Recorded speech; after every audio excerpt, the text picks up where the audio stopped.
Next gentleman coming to the stage is my friend and yours, obviously, the very funny, the weakest lumberjack that there is, Andrew Boydston, everybody.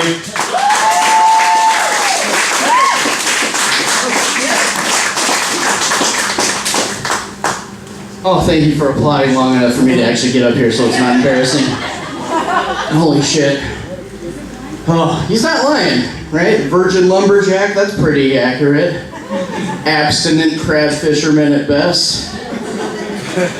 It's real fucking weird because, like, my hat forward, I look like the cool dude at the pot shop that's gonna hook you up with the extra gram. Yeah, we're gonna wait for ZZ Top in the back. He's gonna hook that shit up. We're gonna do that. And then I turn my hat backwards and all of a sudden I have hard opinions about NASCAR drivers. You would go all day, Mountaindale Junior Brickyard. We got all fucking died, buddy. It's not totally inaccurate. I'm from Taft. Some of you, yeah. Oh, how about that town you drive through sometimes, huh? Fucking Taft. I love my hometown. It's named after the fattest president in United States history. We're talking a bitch so big that they had to put a new tub in the White House, so that's impressive. And then it's an acronym for There's Another Fucking Tweaker. So Taft. And I love how you guys laugh like you don't live a stone's throw away from fucking Oildale. Seriously? You're gonna sit there and talk shit about my hometown? Whenever Bakersfield apparently batted down and had a one-night stand with Taft? Driving down Mad Max's Fury Road to get to The Walking Dead fucked Breaking Bad. That is Oildale. I was like, why is there such a focus of tweakers in a town? Like, what is it? Is it like a turf war of drugs? It's like downtown gets cocaine, okay? And then Oildale gets meth. No, that's not what it is. I figured it out. It's right down from Buck Owens' Crystal Palace, and I think they just misinterpreted it. Like, that's shambling corpses looking for the Sahara Desert as that double tap for Jesus, like they really want it. That's all meth addicts want to do. They want to smoke and they want to tell you God bless you. And probably the story about how someone rolled the appropriate dice to escape Jumanji. Look at those fuckers. Did you roll an 8? Damn, man. Good for you. Good for you. Oh, terrifying shit. Small towns are different to me because they have like weird mottos.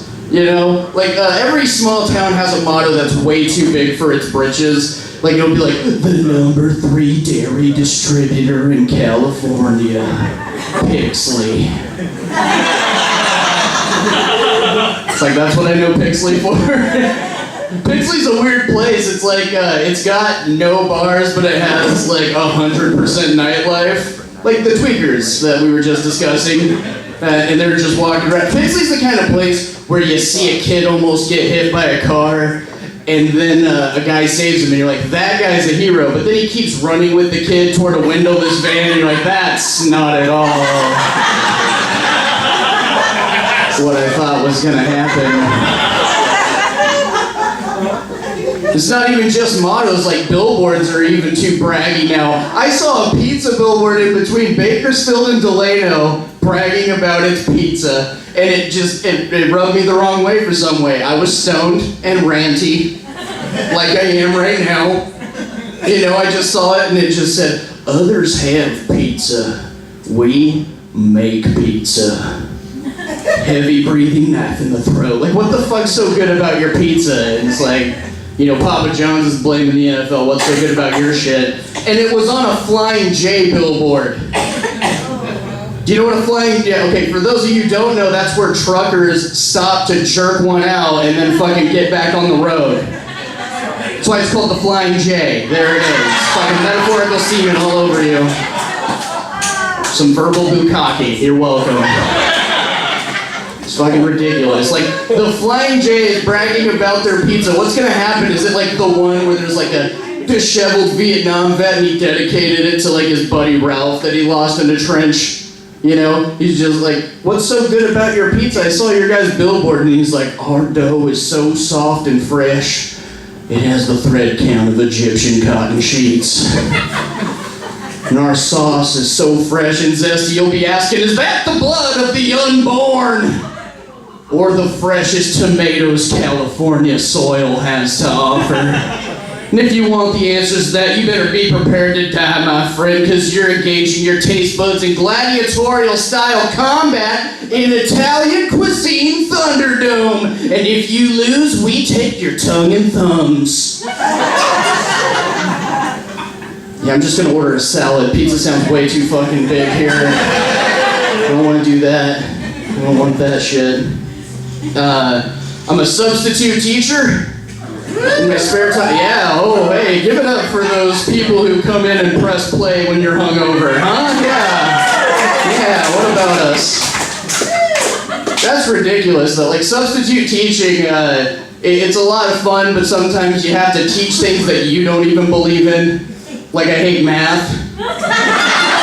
No, because you're teaching kids bullshit. It's like, okay, we're learning integers today, sport. Here's what it is. You take the positive and the negative corresponding and you find the value in between, right? That's all we're gonna do. So if you have $5 and your meal costs $6, how much do you have? Little kid just can't wait to be right for the first time in his life. Little Timmy in the front just raising his hand sky high and he's just like, -1, Mr. B. Yeah, that's what I fucking thought too, Timmy. But if you have $5 and you spend $6, you now have -$36. Because that's real world math, bitch. Yeah.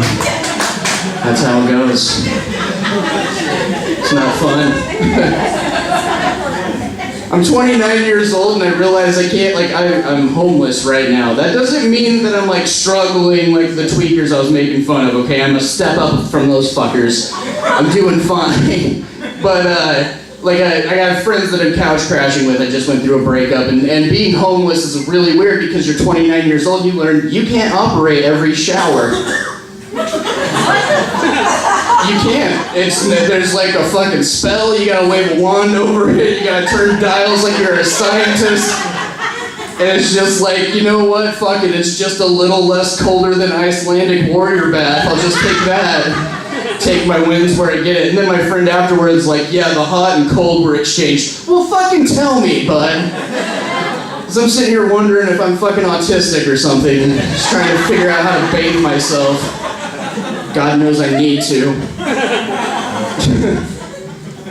I don't know if you've ever had icy cold water hit your asshole before, but you will see the face of God. And then you'll talk to him. It's real weird. First time in 5 years. How you doing, bud? Been a while. And then I go to my parents' place and they have a shower that's like way too regal because they just restored all of their house. I go into their shower. It's like water coming from the top, water coming from the sides. You can even change like what frequency it hits you so it massages you. Like, yeah, like you're fucking airbender. Like you can just control the flow of water. Oh yeah, right there. That's what I want. Give the middle finger to Africa and droughts everywhere. Just want to take this fucking unnecessary shower. And here's why it sucks though. Like my parents, they have no guilt afterwards. They bought that shower. But when their homeless, middling Central Valley comedian son who threw away a $40K college degree comes in and does it, he goes from feeling like the king of the world taking a shower to the naked homeless man that has to squeegee the glass afterwards. It's just yeah, you got $5? Do you got $5? I'll squeegee the windows for you. Just do that. All right. Let's talk about the last thing, and that is, I got in an argument with a white supremacist on Facebook because apparently libraries don't have fucking firewalls on their computers anymore. Because you're not talking that shit from your own computer, that's traceable. Instead it just looks it up and it's like Cousin Clint logged in from Kern County Library. Ah, damn it, they're getting spry, they're getting smarter. I got in an argument on a fucking page about otters. With a white supremacist on the internet, yeah. And you know what their big argument is, right? Whites are the superior race. Oh, everybody else just Kaepernick and taking me. Whites are the superior race. Yeah? Whites are the superior race. That's your whole argument? I'm on your team, motherfucker. Oh, is this the superior race? Yeah? The disappointing descendant of the Quaker Oats guy. Yeah! Oh, raise that #1 banner, baby hands. The guy who hides his butt chin behind a thicket of facial hair and has insecurities about his BK Whopper hands. That's the fucking winner. Oh, kids like me are the reason that Nerf footballs exist. That's condescending shit. Like, what were they thinking? Well, they're not very coordinated, I guess just make it soft. Hey, good news, baby hands. We shrunk it down by 3 sizes so you can actually grip it and rip it like Broadway Joe in your front yard. Also, toddler fingers, we put a spoiler on the back of the football so you can throw a tight spiral and gain the approval of your father. Isn't that fun? And then they went a step further. It's like, they're still not catching it. I don't. Just make it fucking whistle. You hear the toy mocking you as you threw it through the air. You rear back for the failed Mary. Pussy! The catch, baby! Oh! Oh my God, thank you. Hey guys, thank you so much. I'm Andrew Boydston.